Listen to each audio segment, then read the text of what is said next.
Hey, New Canaan Society. Bob Jacobus here with Foretold.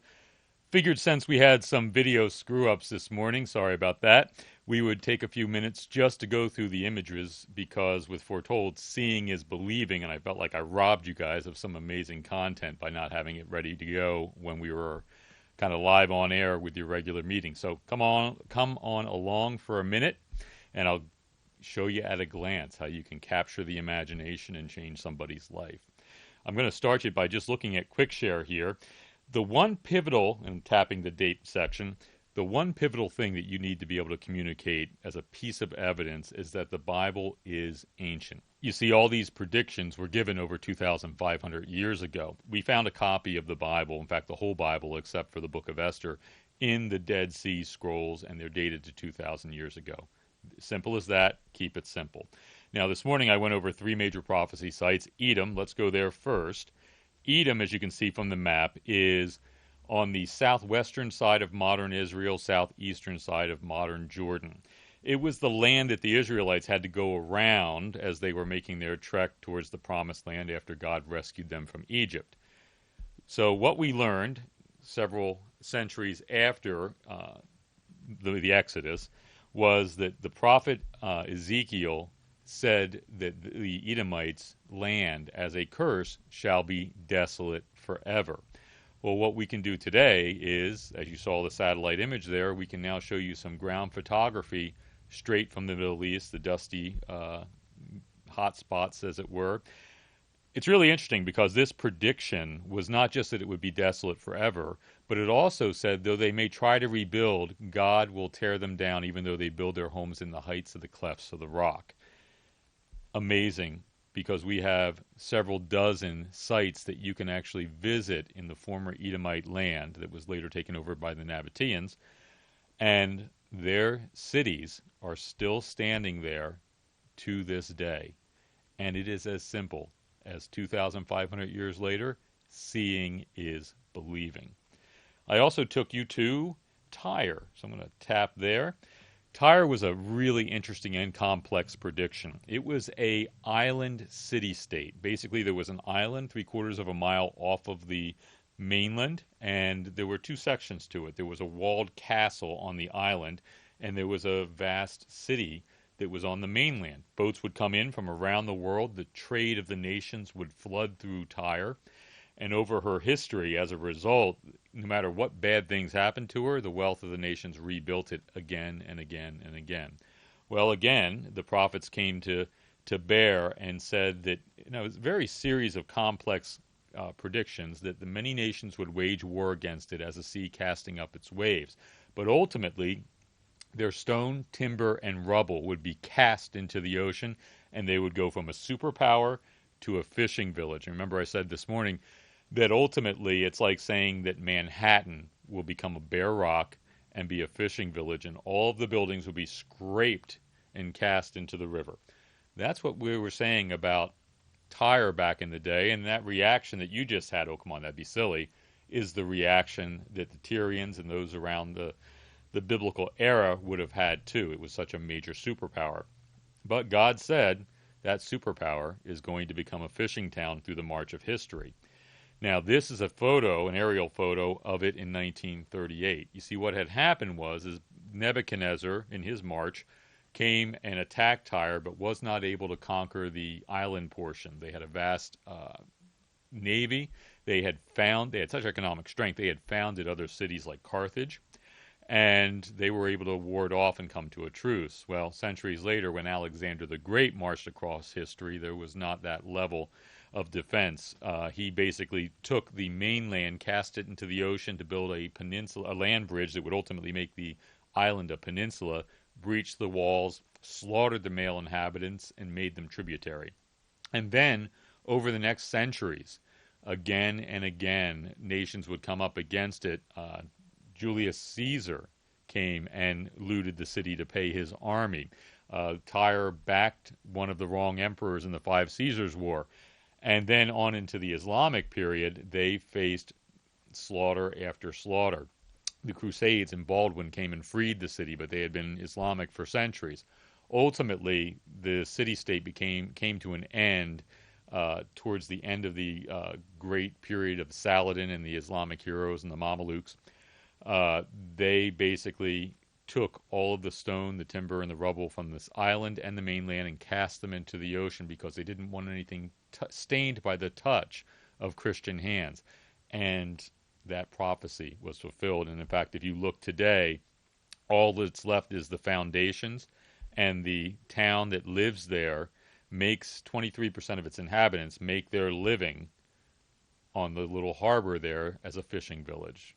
So exactly as God predicted, everything is as foretold. They went from a seagoing superpower to a fishing village, and voila, seeing is believing. Now, the last one I took you to was Egypt, and everybody knows Egypt. We've all seen the pyramids. They loom large in history. But because Egypt made a military pact with Israel, the judgment of God was coming. Ultimately, it was a two-edged sword because God was mad at Israel for basically making a military pact and not trusting in him to be their defense. Egypt, when Nebuchadnezzar came knocking, came out to fight, but then ultimately retreated back across the desert to save themselves. So God was angry with both. Now he punished Israel by saying Egypt will forever be a thorn in your side. And he said to the Egyptians a two-part prediction. They would, number one, forever be the lowliest of kingdoms. Now there's a couple of interesting data points there. It says that it's going to be diminished and not be a superpower on the earth. Don't forget, Egypt in its heyday reached around the known world and had influence everywhere. In fact, we found figurines of the Egyptians as far north as Syria. So God said they're going to be forever the lowliest of kingdoms, but something is equally interesting. He says basically they're going to, by implication, survive as a kingdom where most will be lost to the march of history. So the pyramids stand there, as you can see, as testimony to their once great superpower status. The Sphinx and the various statues still stand there today, the economic might, or the evidence of their once great military and economic might. But most of their economy is in third world status. They were once a conquering empire known all over the world, and today they are indeed a lowly kingdom. And if you look at the top right-hand corner there is a dig deep button. That would actually let you go and dig deep into the GDP and all the evidences that come straight from the CIA World Book to show you conclusively by every measure, economic, military, that Egypt is indeed a lowly kingdom. I'm going to tap the Q here for quick share to take us back. But I'm going to ultimately show you here the second part of the prediction, which is that they would never again rule over the nations. That's amazing. It's a two-part prediction. Egypt was the superpower, but they have not been able to grow and grow back to that status since this prediction was made over 2,500 years ago. As I said, they're economically weak, they're militarily weak, and Egypt, in the unfortunate, shifting back and forth of history and regimes taking over and losing power, they have maintained and remained a nation unable to overcome and rule the world again. So, gave you 3. There's 15 in all. There's 6 in this quick share interactive built into the book. But I want to close with the wow.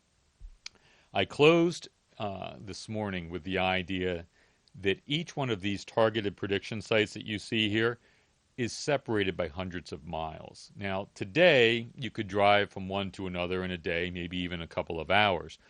Back in ancient times, it would take months, if not years, to go from one site to another. It would take great logistical planning, carrying food and water, and being able to make the dangerous trek across the nation. So most of the prophets, I'm going to say, never even saw all of the lands that they were laying down predictions on behalf of the Lord in the scriptures for. Then think about the wow of this is thousands of years ago. 2,500 years ago, 500 BC or thereabout is when Ezekiel and Jeremiah and Isaiah, a little bit older, were making their predictions. That means that we could have built America from 1776 till today 8 times over. That's just incredible. And yet these predictions are right in exacting detail. Every data point that we can test, has proven true. Finally, this is millions of lives. And not just millions of lives today, but millions of lives with each generation going back century after century after century. There are trillions of variables in this. Think about Alexander the Great. That one life reshaped history. Disease, economic downturns, wars, depopulations of areas because of wars. These are just so many variables, not even talking about one family, but talking about millions of families that have come and gone since these predictions were uttered. It is utterly astounding. Hundreds of miles over thousands of years, millions of lives. That is the wow. That is the seeing is believing. So thank you so much, guys. Hopefully I've fulfilled the promise of what we offered. If you have not, go ahead and visit Foretold.com. There's more stuff there about this there. Send in your email if you want. We send out updates of the evidence. We just put out an evidence update about new scrolls that were found from the book of, I believe, Nahum and one other that basically, again, reaffirm the Bible's age being over 2,000 years old. So we send out those kinds of updates. We aren't a spammy organization. If I can get out an email a week, it's a big deal for me. I'm barely able to get that done. Also, across social media, follow us with the hashtag or the @ as foretold. We're pretty much on everything from Gab to Parler, the legacy stuff like Facebook and Twitter. We try to keep all those things up to date as our little embassies for Foretold. You following us helps get the algorithms going so that we're exposed to more people, so that would be fantastic. And finally, if you want to get a copy of Foretold, there's a discount code here. Go ahead and use that on checkout for the digital download. And if you can, download the iPad version. The interactive works so fun. That's what you were watching actually here today. So thanks, guys, from New Canaan Society, Chip, Tom, all you guys. I appreciate you giving me the time this morning.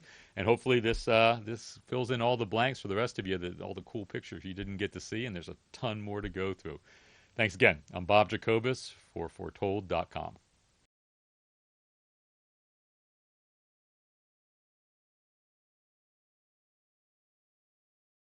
Before I forget, YouVersion, they were good. You know, the big giant Bible app that everybody reads their Bibles on their phones and their iPads with. They were good enough to publish a Bible study based on the Foretold material. So if you want a little bit of a more in-depth way to how this affects Bible study and belief in the Bible, that's a great place to start. You can get that link at Foretold.com. Also, did not mention this, I forgot. Putting together an online class, especially if you have teenagers that are doubting the faith. Sign up for email.